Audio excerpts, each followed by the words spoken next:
보시겠습니다. 신명기 8장 우리 1절부터 4절까지 말씀입니다.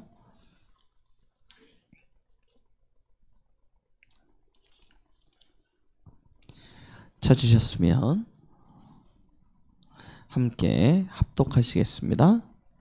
내가 오늘 명하는 모든 명령을 너는 지켜 행하라. 그리하면 너희가 살고 번성하고 여호와께서 너희의 조상들에게 맹세하신 땅에 들어가서 그것을 차지하리라. 내 하나님 여호와께서 이 40년 동안에 내가 광야길을 걷게 하신 것을 기억하라. 이는 너를 낮추시며 너를 시험하사 내 마음이 어떠한지 그 명령을 지키는지 지키지 않는지 알려 하심이라.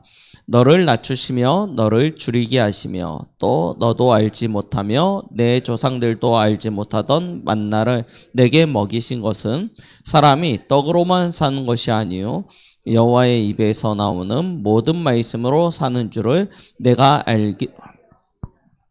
이 40년 동안에 내 의복이 헤어지지 아니하였고 내 발이 부르트지 아니하였느니라. 아멘.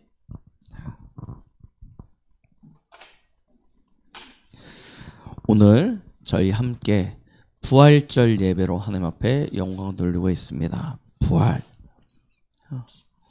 사람이 한번 죽는 것은 정하여진 것이요 죽음 이후에는 심판이 있기 때문에 사실은 부활이라는 단어가 우리의 것이 아니죠. 사람은 누구나 죽으면 심판받고 천국 아니면 지옥입니다. 그런데 예수님께서 부활하셨습니다. 예수님의 부활이 없었다면 사실은 우리의 믿음이 헛된 것이 되겠죠. 왜 그러냐? 예수님의 부활은 그가 곧 하나님 되심을 증명하는 것이기 때문입니다. 사람은 부활하지 않습니다. 물론 가끔 심정지가 왔다가 깨어나는 경우도 있습니다. 그러나 그러고 나면 또 시간이 흐르면 죽게 되어집니다. 그런데 예수님의 부활은 그런 부활이 아닙니다. 완전히 죽으셨습니다. 의학적으로 과학적으로 완전히 죽으셔서 성경에 기록되어진 대로 하면 음부까지 내려가셨다가 거기서 다시 살아나셨는데 잠깐 살고 다시 돌아가신 것이 아니고 그 이후로는 영화로운 몸으로 변화되어져서 지금은 하나님 보호자 우편에 계시지 않습니까?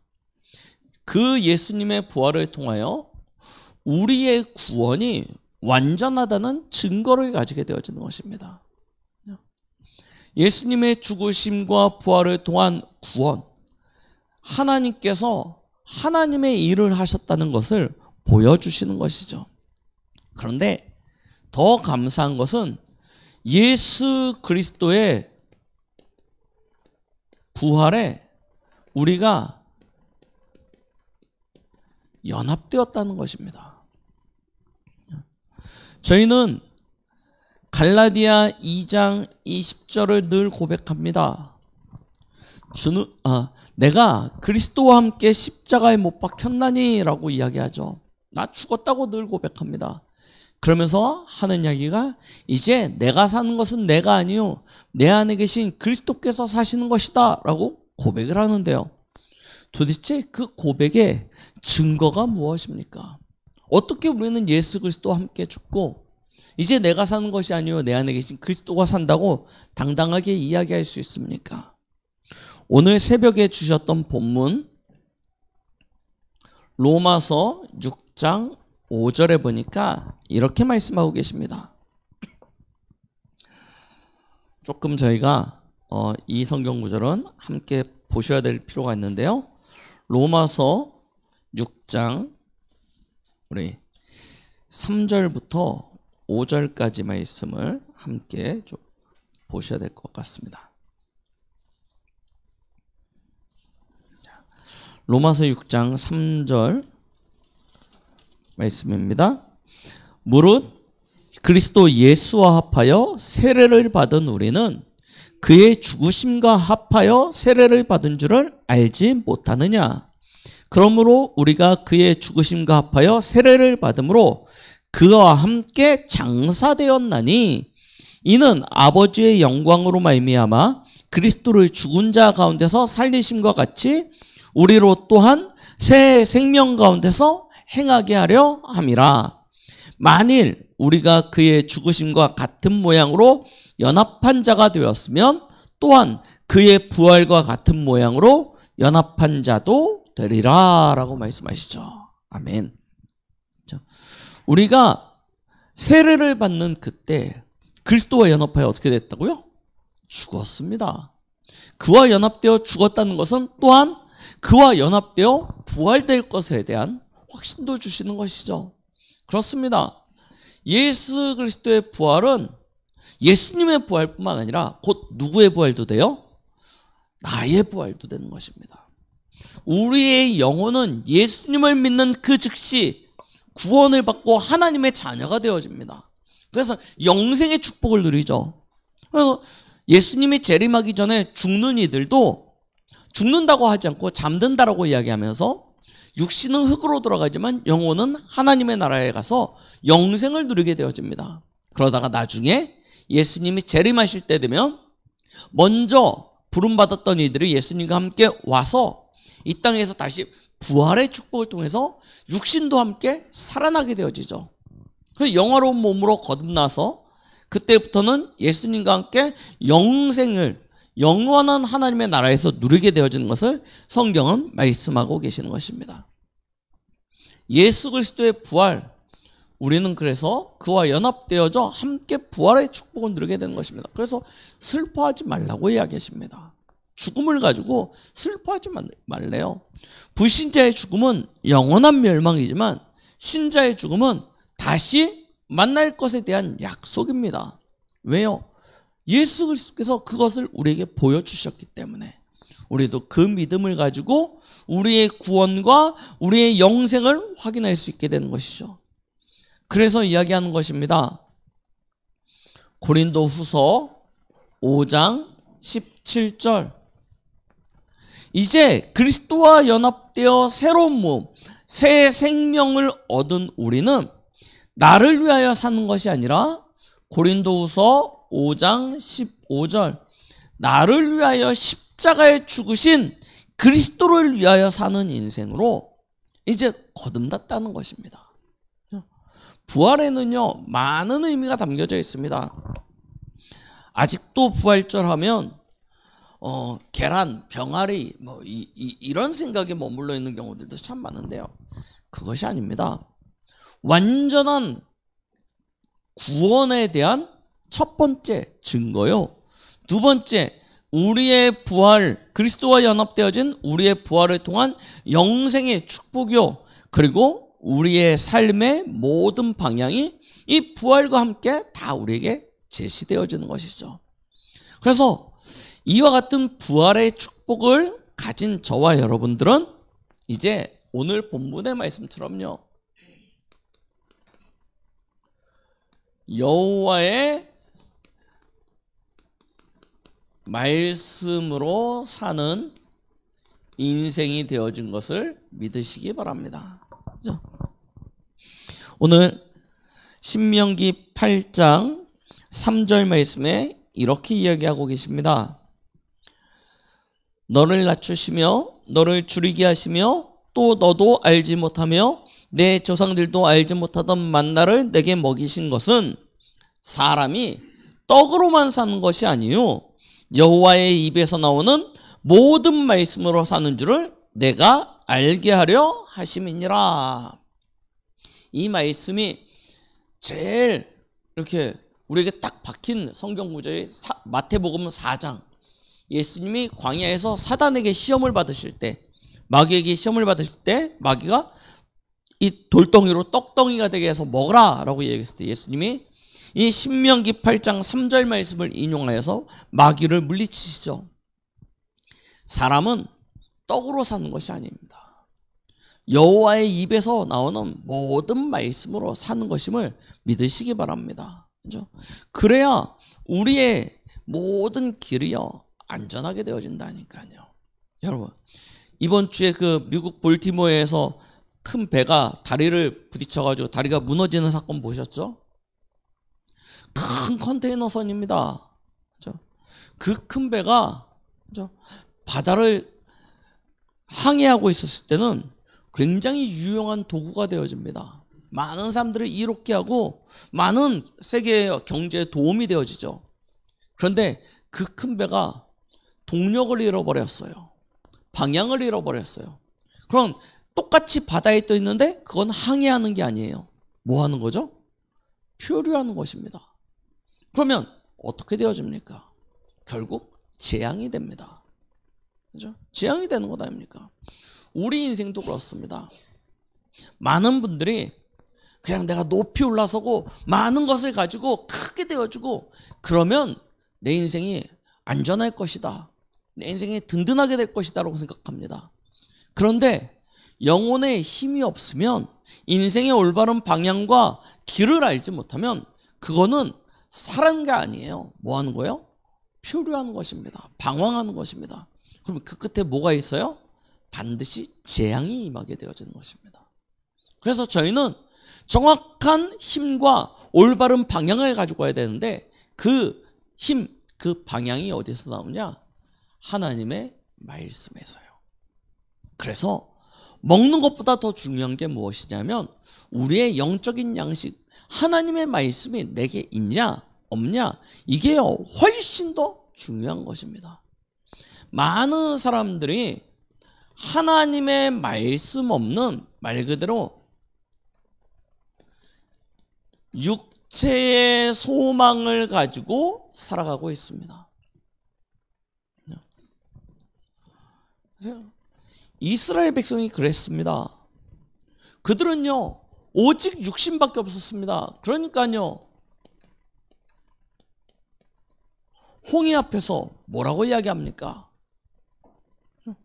육신의 소망을 가지고 야 이제 애굽에서 나왔다 가나안 땅 가자 했는데 앞에 홍해가 딱 막고 있고 뒤에서 애굽 군대가 쫓아와요. 그러니까 뭐라고 이야기하죠? 우리를 죽일 데가 없어서 여기 데려왔냐고 이야기하죠. 금방 할렐루야 했다가 금방 문제 오니까 나 죽일 데 없어서 여기 데려왔냐 하고 또 원망합니다. 그러다가 광야 들어와서 의식주 문제 딱 생기지 않습니까? 마실 물도 모자라고 먹을 음식도 모자라고 고기도 없고, 그러니까 또 뭐라고 얘기합니까? 애굽에 살았을 때는 배부르게 먹었는데 우리를 여기 데리고 와서 목말라 죽게 만든다, 배고파 죽게 만든다, 고기도 못 먹게 만든다, 애굽으로 가자 그럽니다. 온통 관심과 생각이 어디냐? 육체밖에 없는 거예요. 그러다가 하나님의 산 시내산에 딱 도달을 합니다. 모세가요 하나님의 말씀을 받으려고 시내산으로 올라가죠. 근데 안 내려와요. 이제 두렵습니다. 하나님의 사자인 모세 이거 떠나고요. 이제 우리들끼리 딱 남아있다고 생각하니까 딴 생각 들기 시작합니다. 우리가 어떻게 살지? 어떻게 가지? 무엇을 해야 되지? 그러니까 또 뭐라고 이야기합니까? 야 금붙이 다 가져와. 그래가지고 뭐 만들어요? 송아지 만들죠. 이게 우리를 인도한 하나님이다 하고 또 송아지 앞에 절합니다. 우상 숭배하는 거예요. 자, 거기서 하나님 앞에 되게 혼납니다. 그러고 난 다음에 겨우 어디 옵니까? 요단 건너편 가데스 바네아까지 왔어요. 거기서 정탐꾼 10명 보내지 않습니까? 10명의 정탐꾼이 가데스 바네아에서 딱 보고 뭐라고 이야기합니까? 우리는 메뚜기 떼 같아서 들어가면 죽는다. 맞죠? 그러면서 하나님 원망하고 모세를 원망하면서 또 어디 가재요? 다시 애굽으로 돌아가자고 이야기합니다. 왜 그러냐? 온통 마음과 생각에 뭐만 있어요? 육체, 편안함, 안락함, 배부름, 그죠? 이것만요 꽉 차 있는 것입니다. 그러니까 잠깐의 문제, 잠깐의 어려움, 작은 갈등 이런 거 앞에서요 계속 넘어지고 자빠지고 흔들리고 40년을요 결국 광야에서요 이 문제를 극복하지 못하고 한 사람 한 사람 매장당한다니까요. 왜 그러냐? 이게요 창세기 3장에 그 사단이 만들어 놓은 함정에 빠진 인간의 모습입니다. 어떻게 살아갑니까? 하나님의 형상을 가진 사람이 하나님을 떠나니까 그때부터는요 창세기 3장 16절로 20절이죠. 누가 주인 되어야 돼요? 내가 내 인생을 책임져야 돼요. 하나님의 형상, 하나님이 주신 축복 다 잃어버리니까요. 그때부터 남자는 종일 수고하여야 겨우 풀칠하면서 먹고 삽니다. 여자는요 해산의 큰 고통을 겪어야 겨우 종족을 그렇죠? 이어나갈 수 있게 되어지는 것입니다. 땅은요 가시와 엉겅퀴를 내서요 사람들을 수고하고 어렵게 만들지 않습니까? 생육하고 번성하고 충만하고 다스리고 정복하라. 하나님이 주신 복 잃어버린 결과예요. 그때부터는요 내가 내 인생 책임져야 돼요. 그러니 뭐가 필요합니까? 창세기 6장 1절에서 8절. 뭐가 전부가 되어져요? 어쩔 수 없습니다. 육신의 것, 육체의 것, 결국 물질 이게요 전부가 되어져요. 얼마만큼 많이 가졌냐, 얼마만큼 창고에 많이 들였냐, 얼마만큼 높이 올라섰냐, 이게 전부인 것입니다. 왜요? 그래야 내가 안전해져요. 그래서 인생이 어디로 갔냐? 창세기 11장 1절로 8절. 바벨탑 인생 되는 것입니다. 그럼 바벨탑의 결과는 무엇입니까? 바벨탑의 결과는 뭐예요? 무너지게 되는 것이죠. 하나님이요 인생을 수고하고 무거운 짐진 그런 삶을 계속 살다가 결국은 어떻게 하게 만드냐? 바벨탑 되게 만듭니다. 이게요 창세기 3장 하나님 떠난 인생이 빠져버린 함정 곧 무엇이라고 얘기해요? 운명이라고 이야기하는 것입니다. 아무리 해도 이 운명을 벗어나지 못하니까 결국 어떤 인생이 되어지냐? 마태복음 4장 1절로 11절. 결국 인생의 끝이 어디냐?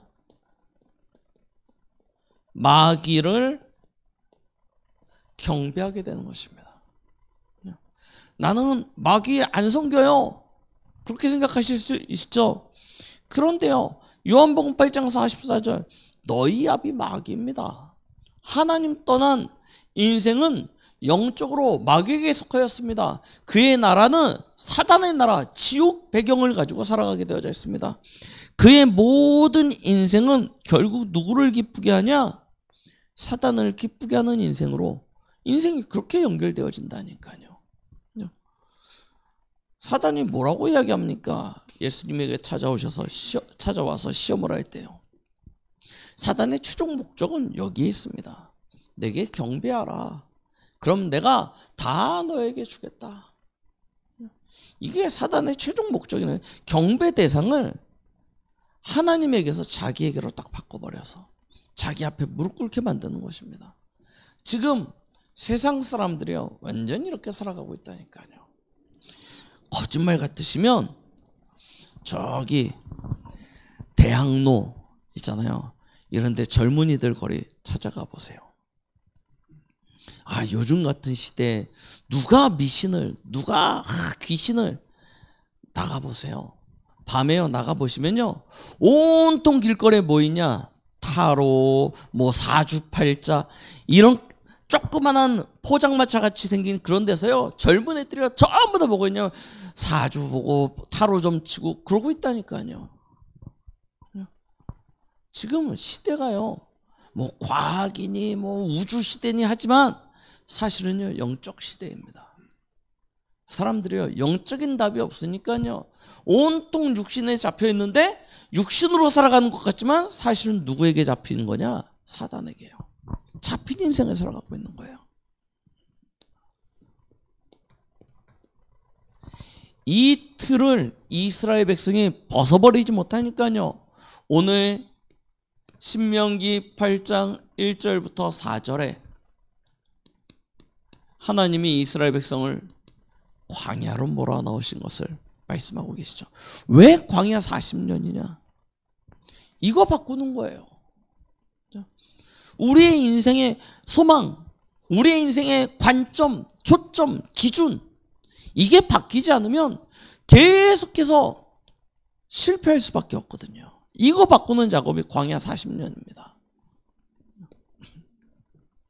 육신의 소망 가지고 살지 말라는 거예요. 하나님의 약속, 언약이 있지 않습니까? 8장 1절에요. 내가 오늘 명하는 모든 명령을 너희는 지켜 행하라. 그래야면 너희가 살고 번성하고 여호와께서 너희의 조상들에게 맹세하신 땅에 들어가서 그것을 차지하리라. 여호와께서 너희의 조상들에게 맹세하신 그 약속이 있다니까요. 그거 바라보라는 것입니다. 가데스바네아에서 그거 바라본 두 사람이 있어요. 누구죠? 여호수아와 갈렙. 그 믿음 고백합니다. 하나님이 주시겠다 약속하신 땅 들어가면 차지하게 될 것이다. 그런데 아무도 귀 기울이지 않아요. 결국 결과는요, 누가 승리하였습니까? 누가 응답받게 되어집니까? 하나님의 약속, 그의 맹세하심을 붙잡은 자가 승리하게 되어집니다. 그렇죠? 우리는 그 약속 따라가는 거예요. 그래서 광야에서 하나님이 뭐 하셨냐? 40년 동안 시험하셨대잖아요.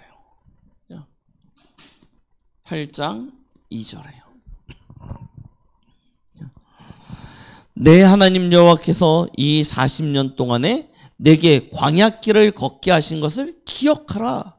이는 너를 낮추시며 너를 시험하사 내 마음이 어떠한지 그 명령을 지키는지 지키지 않는지를 알려 하심이라. 하나님이요, 그의 말씀을 지키는지 안 지키는지를 확인하시게 하여 40년 광야를 허락하신 거예요. 우리는요, 하나님이 성경을 통해서 우리에게 알려주셨지 않습니까? 올해 김동호 목사님 당장 하신 고백이 무엇이었습니까? 복음 결론. 목사님은 개인이 27년 만에 복음을 깨닫고, 처음에 복음 깨닫고 30년 복음 속으로 들어가야겠다 했다가 27년 만에 복음 깨닫고, 복음 깨닫는 게 이렇게 어려운 거구나. 우리 성도들에게도 많은 시간이 필요한구나. 아브라함은 30년 걸렸고 모세는 80년 걸렸고, 길게 봐야 되겠구나 라고 생각했는데, 성경을 보니까 엘리사는 즉시, 바울도 즉시. 그렇죠? 무슨 이야기입니까? 우리도 성경을 통해서 확인하셔야 된다니까요. 광야 40년 굳이 우리가 그 고난을 겪을 이유가 있습니까? 없습니까? 없어요. 왜 그와 같은 시험이 왔다고요? 하나님의 말씀을 지키는지 아니 지키는지. 그렇죠? 이걸 하나님께서 시험하시는 거예요. 우리는 빨리 패스하면 됩니다. 여호수아와 갈렙은 사실은 빨리 통과했습니다. 근데 누구 때문에요? 이스라엘 민족 나머지 사람들 때문에 40년 같이 광야를 지냈을 뿐이고요. 그렇죠? 우리는요, 빨리 지나가야 돼요. 그래서 하나님이요, 뭘 주셨냐? 만나를 주신 거예요. 3절 보니까 아까 읽었죠? 하나님께서 조상들에게, 너희들에게 만나를 주신 이유는 하나 때문이래요. 사람이 떡으로 사는 것이 아니요, 무엇으로 살아요? 여호와의 입에서 나오는 모든 말씀으로 사는 것을 알게 하려 하심이라 라고 이야기하십니다. 생각해 보십시오. 광야, 농사 한 톨 지을 수 있는 땅입니까? 길쌈을 지을 수 있는 곳입니까? 그렇지 않습니다. 마실 물도 부족합니다. 그런데 무슨 농사를 짓습니까? 그죠? 어디서 그런 옷을 지을 옷감들을 구해서 길쌈을 하겠습니까? 그런데요, 하나님께서 말씀 따라가는 이스라엘 백성 앞에 아무도 알지 못하는 것, 그래서 이름이 만나요. 이게 뭐냐죠. 이게 뭐냐라는 뜻입니다. 만나. 맞죠?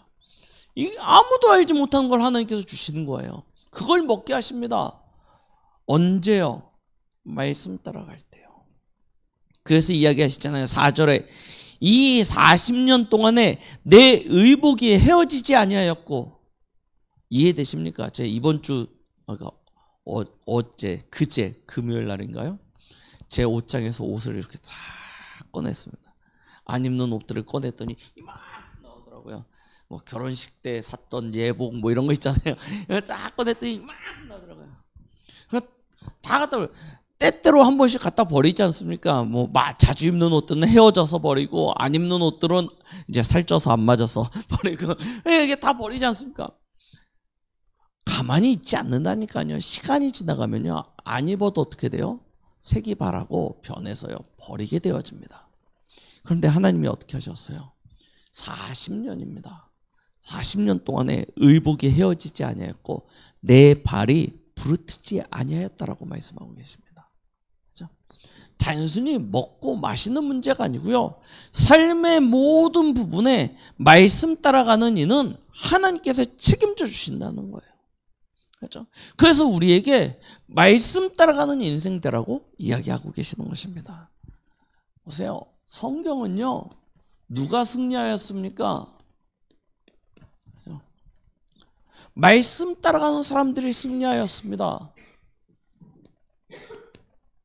창세기 3장 15절, 이 언약을 붙잡았던 네 족장들이 있지 않습니까?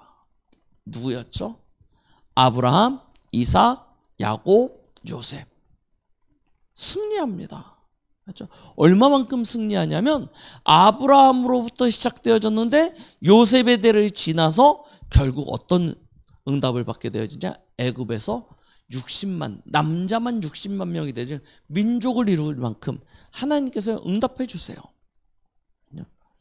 이 애굽을 통하여 시작되어진 이 기근 큰 가뭄의 때 결국 하나님은 요셉을 통해서 세계를 구원하게 되어지는 그런 축복을 주시지 않습니까? 누가 승리하는지 보시라니까요. 출애굽기 3장 18절에 언약을 붙잡았던 이 모세를 통하여 하나님은 애굽 시대를 완전히 끝내버리시지 않습니까? 그렇죠? 언약 하나 붙잡았는데, 말씀 붙잡았는데 하나님이요 애굽 시대를 끝내신다니까요. 이사야 7장 14절, 보라 처녀가 잉태하여 아들을 낳으리니 그 이름을 임마누엘이라 하리라. 그 언약을 붙잡았던 다니엘, 사드락, 메삭, 아벳느고, 뭐 에스더, 모르드게 같은 그와 같은 소수의 사람들을 통해서 하나님은요 바벨론 시대를요 끝내버리세요. 70년 이스라엘이 얼마만큼 망했냐? 왕이요 두 눈이 뽑혀가지고 개처럼 끌려갔다니까요. 모든 고관들, 아이들 다 끌려가가지고요 전 세계로 노예로 팔려갔습니다. 70년 만에 이스라엘은요 완전히 무너져가지고요 멸죽의 위기까지 왔습니다. 그런데요 언약 잡은 이 소수의 사람들이 믿음으로 섰는데요, 하나님께는 그 사람들을 통해서 어떤 일을 하시는지 보세요. 이스라엘을 침략해 와가지고요 왕의 두 눈을 뽑았던 사람이 누구냐면 느부갓네살 왕 아닙니까? 저희 요즘 구시기도 때 보시죠. 느부갓네살 왕이 왕의 두 눈을 뽑아가지고 그렇게 끌고 갔다니까요. 그랬는데요, 성경 보세요. 느부갓네살의 누구의 영향을 가장 크게 받냐? 다니엘의 영향, 사드락, 메삭, 아벳느고의 영향을 가장 크게 받습니다. 그래서 다니엘서 3장에 금신상 만들어 놓고 거기에 풀무불 만들어 놓고 절하라 했던 왕인 느부갓네살이 있잖아요. 거기서 누굴 보냐? 하나님을 봅니다. 느부갓네살이요. 이 언약 잡은 자들이 걸어가는 여정 속에 하나님께서 어떻게 응답하시는지 보세요. 가장 힘없고 연약했던 초대교회입니다. 그런데 그들이 주는 그리스도시요 살아계신 하나님의 아들이십니다 라는 그 언약 붙잡았어요. 그랬더니 어떤 응답을 받게 되어집니까? 로마 시대를요 완전히 정복하게 되어집니다. 아시죠? 10명의 황제가 일어나서 기독교를 어마어마하게 탄압했습니다. 없애버리려고요.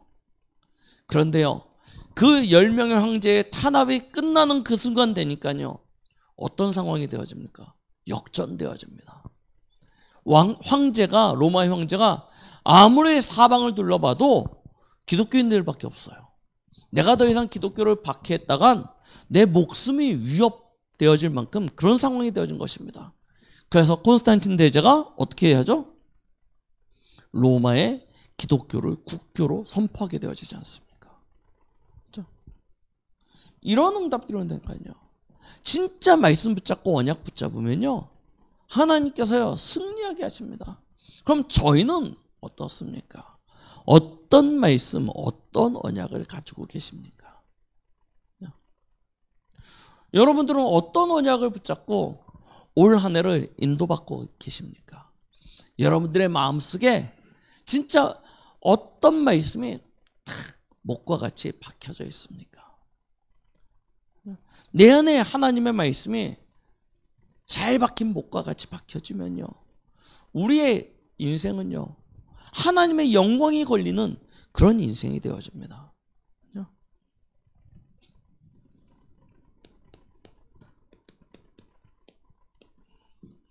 그래서요 올 한 해 저와 여러분들은요 하나님의 영원한 말씀의 응답이 우리 앞에 예비되어져 있으니까요 약속되어져 있지 않습니까? 뭘 회복해요? 그 믿음 회복하자는 것이었습니다. 이게 올해 원단의 말씀 아닙니까? 좀 믿음에 하시면 됩니다. 개인은 아브라함과 같은 진짜 믿음 회복하시기 바랍니다. 그렇죠? 보이지 않지만 그것을 실상으로 믿는 믿음. 그렇죠? 불가능인 것 같지만 하나님은 하실 수 있다고 믿는 그 믿음. 죽음 앞에서도 하나님은 다시 살리실 것에 대한 그런 믿음. 진짜 아브라함과 같은 믿음이요. 우리 교회는요 그런 믿음의 사람들이 이루는 공동체가 되는 것입니다. 그게 히브리서 11장의 증인들의 모습 아닙니까? 그래서 뭐 하려고 하냐? 현장에 엘리사처럼 진짜 도피성 운동을 통하여 이 시대의 재앙을 막는 그런 응답과 축복을 함께 누리는 것입니다. 그럼 이걸 누리기 위하여 이번 주 한 주간 또 아니 올 한 해 여러분들의 남은 모든 인생의 여정 속에서 반드시 가지셔야 될 것,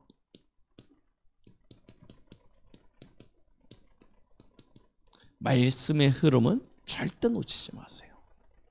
아셨죠? 말씀의 흐름을 놓치지 않으려면 반드시 승리해야 되는 것이 있는데 그게 바로 예배, 강단의 말씀입니다. 이걸요 생명처럼 붙잡으세요. 그래야 말씀으로 사는 인생이 되는 건 아닙니까? 말씀이 있어야 말씀으로 사는 인생 되는 것 아닙니까?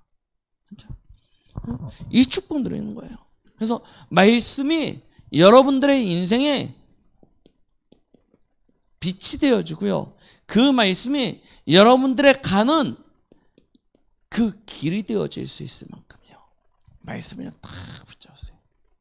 그러면 하나님은 말씀 가진 여러분들의 앞길에 반드시 승리를 예비해 두셨는 줄 믿습니다. 그렇죠? 이게 지금 이스라엘 백성의 그 광야 여정이었다니까요. 그렇죠? 그의 앞길에 하나님께서 승리를 예비해 놓으셨습니다. 그래서 항상 이야기하세요. 뭐라고 이야기하시냐? 강하고 담대하라. 두려워하지 말고 놀라지 말라. 그죠? 내가 다 너에게 주었노라 라고 말씀하고 계세요. 그죠? 이 한 주간 부활에 우리는 중요한 의미를 가지고 감사 예배를 드리는데요. 뭐 예수님이 고난 받으시면 같이 울고 예수님이 부활했으니까 같이 웃고 그것도 되게 굉장히 중요하지만요. 사실은 우리에게 주신 이 부활의 축복은 영원한 축복이고요. 우리가 진짜 부활의 의미를 누린다면 기념일로 누리는 게 아니고 우리의 삶의 모든 순간 매일매일 이 부활의 축복이 우리에게 있어야 되는 것 아닙니까? 그럼 이 부활의 축복을 어떻게 누리냐? 내게 주신 구원의 비밀을 가지고요. 진짜 영원한 우리의 영생, 하나님의 나라를 바라보면서요. 그리스도를 위하여 살아가는 인생으로 우리의 삶을요 턴하는 것입니다. 그 턴하는 데 있어서 가장 중요한 방향이 어디에 있다고요? 말씀. 그래서 말씀 따라가는 인생, 말씀으로 살아가는 인생, 그와 같은 인생이 가장 복된 인생이 되는 줄 믿습니다.